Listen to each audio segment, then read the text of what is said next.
बेटा hyper conjugation की next application. तो अब तक मैंने आपको हाइपर कंजुगेशन क्या होता है, क्या डेफिनेशन होती है, क्या उसकी प्रॉपर्टी होती है, ठीक है ना, और कहाँ ये पाया जाता है, ये सब बातें मैंने आपको वीडियो में डिस्कस करा दी है, ठीक है ना।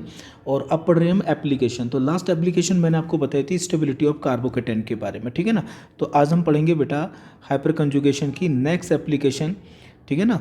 जो होगा हमारा क्या बोलो, उसको बोलेंगे हम stability of carbon free radical, ठीक है। चलिए, stability of carbon free radical, carbon free radical की स्टेबिलिटी हम कैसे निकालेंगे, ठीक है।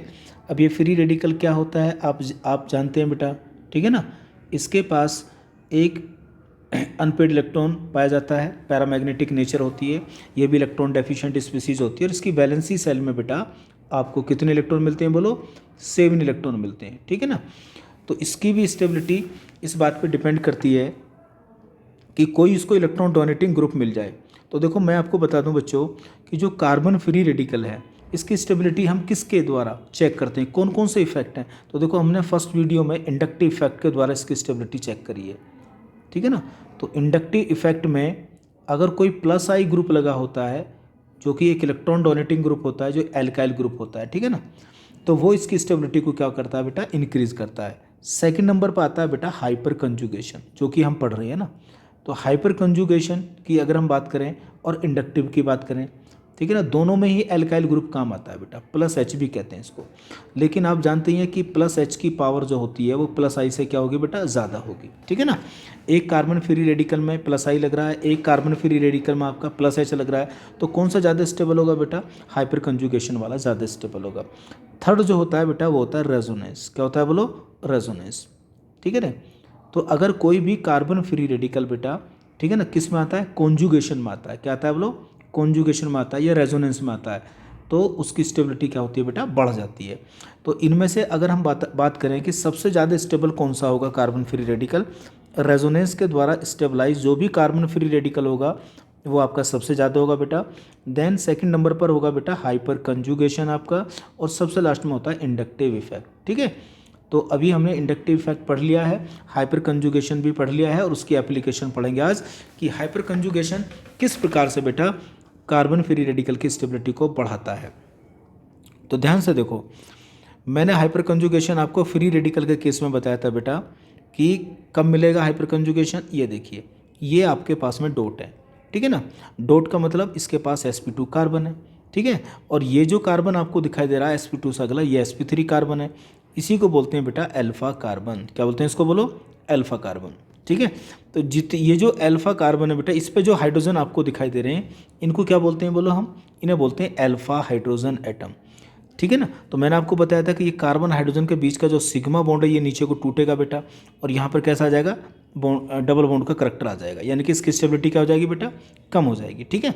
या आप ये भी कह सकते हो कि ये जो कार्बन फ्री रेडिकल है इसके पास में एक, बोलो क्या है, एम्प्टी पी ऑर्बिटल होती है। ये जो पी ऑर्बिटल है इसके पास में, और ये sp3 है बेटा, ठीक है ना। तो sp3 और p क्या कर लेंगे, ये आपस में ओवरलैप कर लेती हैं, ठीक है ना। सिग्मा इलेक्ट्रॉनों का डीलोकलाइजेशन हो जाएगा किसके साथ में, पी ऑर्बिटल के साथ में, जिससे कार्बन फ्री रेडिकल की स्टेबिलिटी क्या हो जाएगी बेटा, बढ़ जाएगी। क्लियर है, चलो देखो, चलिए तो मैं आपको बताता हूँ बेटा कि अगर जैसे जैसे नंबर ऑफ अल्फा हाइड्रोजन बढ़ेंगे, number of alpha hydrogen atom अगर बढ़ते हैं, ठीक है ना, तो आप यह कहोगे बेटा कि stability of carbon free radical जो डॉट होता है ना वो बेटा बढ़ेगा, ठीक है ना। क्लियर है। तो चलो क्वेश्चन करते हैं हम इसके। पहला क्वेश्चन देखिए बेटा, पहला मेरा क्वेश्चन है यहाँ पर CH3 CH2 डॉट। एक मेरे पास कार्बन फ्री रेडिकल ये है, और एक मेरे पास कार्बन फ्री रेडिकल है बेटा CH3 और CH2, और बेटा मेरा है यहाँ पर CH2 डॉट, ठीक है ना। चलिए, C मेरे पास एग्जाम्पल है बेटा CH3, और यहाँ पर लगाया मैंने CH3, और बेटा ये हो गया मेरा CH2 डॉट। क्लियर है। और D मेरा ऑप्शन है बेटा CH3, और यहाँ पर लगाया मैंने CH3, और ये होगा मेरे पास में यहाँ पर CH2 डॉट, ठीक है ना। तो मैं यहाँ पर 4 कार्बन फ्री रेडिकल बनाए बेटा, इनमें से बताइए सबसे ज़्यादा स्टेबल कौन है। तो देखिए सबसे पहले आप हाइपर कंजुगेशन के लिए sp2 कार्बन को देखिए, तो ये डॉट वाला जो कार्बन है ये आपका sp2 कार्बन है बच्चों, ठीक है ना। और sp2 कार्बन से जो अगला sp3 कार्बन होता है वो अल्फा कार्बन होता है, और उस पर जो हाइड्रोजन होते हैं वो होते हैं अल्फा हाइड्रोजन। तो यहाँ पर देखो 3 अल्फा हाइड्रोजन है बेटा, यहाँ पर देखिए बेटा यहाँ पर 2 अल्फा हाइड्रोजन है, ठीक है। यहाँ पर देखिए बेटा यहाँ पर 1 अल्फा हाइड्रोजन है, ठीक है। और यहाँ पर देखिए बेटा 0 अल्फा हाइड्रोजन है। क्या यहाँ पर 0 अल्फा हाइड्रोजन है। इसका मतलब ये हुआ बच्चों कि लास्ट वाला जो फ्री रेडिकल है इसमें आपका +H काम नहीं कर रहा है, ये यहाँ पर हाइपर कंजुगेशन काम ही नहीं कर रहा है। तो यहाँ पर क्या काम कर रहा है, ये जो 3 मिथाइल ग्रुप लगे हुए हैं ना बेटा, इनका लग रहा है कैसा इफेक्ट बेटा, यहाँ पर +I काम कर रहा है। केवल क्या काम कर रहा है, +I काम कर रहा है। और आप तो जानते ही हो कि +I की कंपैरिजन में +H क्या होता है, बोलो, बढ़िया पावरफुल होता है बेटा, उससे कार्बन फ्री रेडिकल ज़्यादा स्टेबल होगा। तो मुझे ये बताइए तो स्टेबिलिटी का ऑर्डर क्या होगा, देखिए A सबसे ज़्यादा स्टेबल होगा, A के बाद में बेटा B होगा, B के बाद C होगा, और C के बाद में क्या होगा आपका D होगा। ये होगा आपका कार्बन फ्री रेडिकल का स्टेबिलिटी का ऑर्डर। और सबसे ज़्यादा स्टेबल कौन सा होगा आपका, फर्स्ट होगा बेटा। क्लियर है। चलिए नेक्स्ट क्वेश्चन देखते हैं हम, बहुत बढ़िया क्वेश्चन है ये भी। आइए बेटा सेकंड क्वेश्चन, मेरे पास एक ये कार्बन फ्री रेडिकल है, ये रहा देखो यहाँ पर डॉट लगा दिया मैंने, ये मेरा A है बेटा और ये मेरा B है, और एक कार्बन फ्री रेडिकल हमारे पास ये है, इनकी स्टेबिलिटी आपको बतानी है, ठीक है। एक मेरे पास कार्बन फ्री रेडिकल ये है बेटा, यहाँ पर डॉट है, और एक मेरे पास कार्बन फ्री रेडिकल है ये वाला, आइए, ठीक है। ये देखिए बेटा A ऐसे मैंने लगा दिया यहाँ पर डॉट। तो कार्बन फ्री रेडिकल की स्टेबिलिटी बताइए कि most stable carbon free radical इन चारों में कौन सा है। तो देखिए यहाँ पर देखिए, यहाँ पर अगर मिलाएं तो दोनों पर 2 4 अल्फा हाइड्रोजन है, 2 अल्फा हाइड्रोजन यहाँ पर है, 2 अल्फा हाइड्रोजन यहाँ पर है। इसकी अगर बात करें तो यहाँ पर केवल 1 अल्फा हाइड्रोजन है बेटा, ठीक है। इसकी अगर बात करें तो 3 अल्फा हाइड्रोजन यहाँ पर हैं, 2 यहाँ पर हैं बेटा, और 2 ही यहाँ पर हैं। तो 4 3 कितने हो गए बेटा, 7 अल्फा हाइड्रोजन हो गए। कितने हो गए, 7 alpha hydrogen. More alpha hydrogen more stability of, बोलो, क्योंकि 7 अल्फा हाइड्रोजन का मतलब समझ रहे हो ना, 7 बार कार्बन हाइड्रोजन का सिग्मा बॉन्ड टूटेगा और कार्बन फ्री रेडिकल की स्टेबिलिटी को बढ़ा देगा बेटा, ठीक है। यहाँ पर देखो बेटा, यहाँ पर तो केवल 1 ही अल्फा हाइड्रोजन है बेटा, यहाँ पर देखिए यहाँ पर 1 अल्फा हाइड्रोजन है, और यहाँ पर कितने बेटा, यहाँ पर 3 अल्फा हाइड्रोजन है, तो इसमें हो गए 4 अल्फा हाइड्रोजन, ठीक है। कितने हो गए, 4 अल्फा हाइड्रोजन। तो अब तो मुझको बताने की ज़रूरत ही नहीं है बेटा कि सबसे ज़्यादा स्टेबल कार्बन फ्री रेडिकल कौन सा होगा। नो डाउट, देखिए सबसे ज़्यादा होगा बेटा C वाला, तो C सबसे ज़्यादा है। देन उसके बाद में होगा बेटा आपका D के बाद A के बाद B, ठीक है ना। ये सबसे लीस्ट स्टेबल होगा बेटा, क्या होगा, ये लीस्ट स्टेबल ये है आपका B, और बेटा मोस्ट स्टेबल क्या है आपका ये वाला है। क्लियर है। तो इस तरह से बहुत आसान है, ठीक है ना, कंसेप्ट कोई कठिन नहीं है बेटा, बस आप थोड़ा सा बेसिक को ध्यान करके करते रहिए तो क्वेश्चन में कभी भी आपको दिक्कत नहीं आने वाली, ठीक है। नेक्स्ट क्वेश्चन देखिए, क्वेश्चन नंबर 3 बेटा, इसी प्रकार से आप कर सकते हैं। देखिए यहाँ भी आपको बताना है most stable carbon free radical, carbon free radical आपको बताना है। चलो most stable carbon free radical क्या होगा, देखो चलिए बात करते हैं हम यहाँ पर। ये देखिए CH3, और यहाँ पर CH3 है, और यहाँ पर भी CH3 है, और यहाँ लगा दिया मैंने डॉट, ये A हो गया मेरा। B की अगर मैं बात करता हूँ तो CH3, और यहाँ पर लगा दिया मैंने CD3, और यहाँ लगा दिया मैंने CD3, ये मेरा डॉट हो गया यहाँ पर।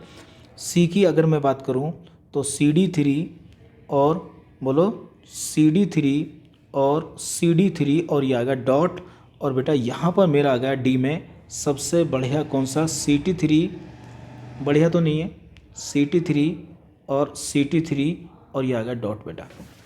अब बताइए इसमें सबसे ज़्यादा most stable carbon free radical आपका कौन सा होगा बेटा, चेक करिए ज़रा।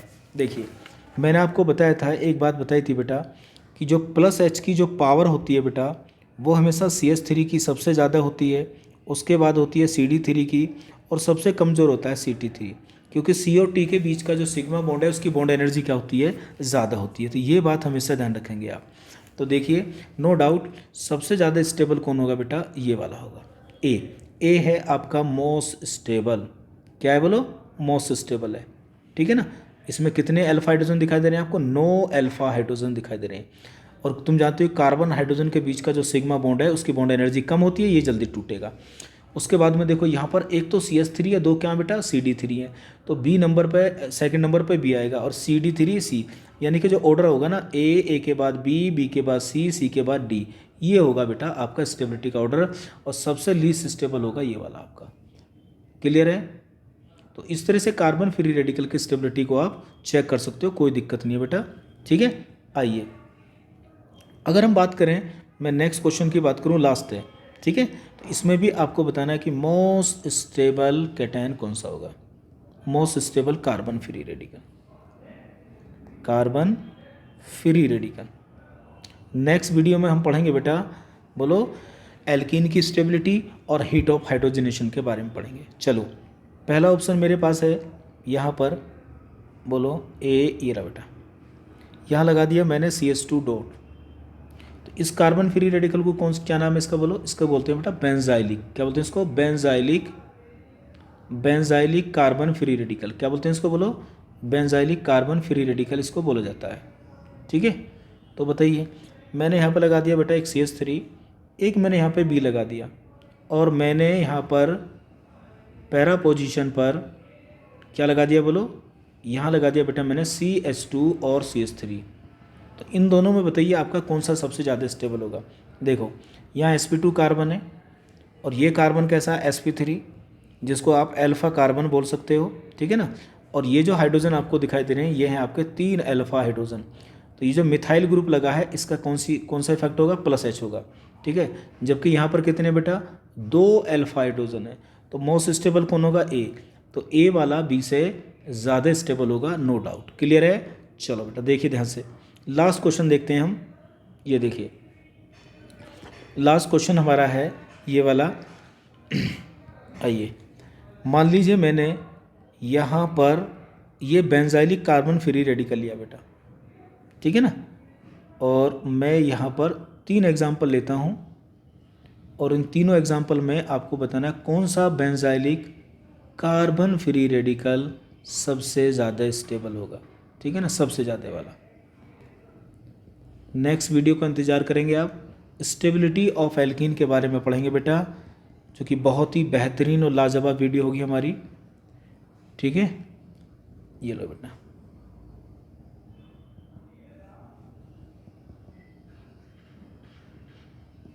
जो +H होता है ना बेटा, हाइपर कंजुगेशन, वो केवल ऑर्थो एंड पैरा पोजीशन पे काम करता है। कहाँ काम करता है वो, पैरा पोजीशन पर ही काम करता है, ठीक है ना। हाँ, और ऑर्थो पर क्या होता है, मैक्सिमम। क्या होता है, मैक्सिमम होता है। पैरा पर काम करता है मिनिमम, ठीक है। ये थोड़ी सी बातें और क्लियर आपको रेजोनेंस पढ़ने के बाद में होगी। तो चलो क्वेश्चन को सोल्व करिए बढ़िया तरीके से। ये इलेक्ट्रॉन डोनेट कर रहा है, ये इलेक्ट्रॉन डोनेट कर रहा है, ये इलेक्ट्रॉन डोनेट कर रहा है। तो +H किसका मैक्सिमम होगा, आप जानते ही हैं बेटा, CH3 का होगा। तो मोस्ट स्टेबल तो आपको मिल गया, क्या मिल गया, मोस्ट स्टेबल है आपका कौन सा, ये वाला, ठीक है। उसके बाद स्टेबिलिटी का ऑर्डर ये होगा, क्योंकि इसका क्या होता है, इसका +H होता है बेटा मिनिमम। क्या होता है, मिनिमम होता है। तो यहाँ भी +H काम कर रहा है, ठीक है ना, जो इससे ज़्यादा मैक्सिमम होगा। लेकिन यहाँ पर तो हाइपर कंजुगेशन नहीं है, ठीक है ना। यहाँ पर काम कर रहा है केवल इंडक्टिव। क्या काम कर रहा है, बोलो, इंडक्टिव। यहाँ पर कोई भी अल्फ़ा हाइड्रोजन नहीं है इसके ऊपर, ठीक है ना। तो इंडक्टिव क्या होता है, कमजोरी होता है। तो स्टेबिलिटी का ऑर्डर आपका यही होगा, ठीक है। चलो, तो ये थी हमारी video, application of carbon free radical, ठीक है।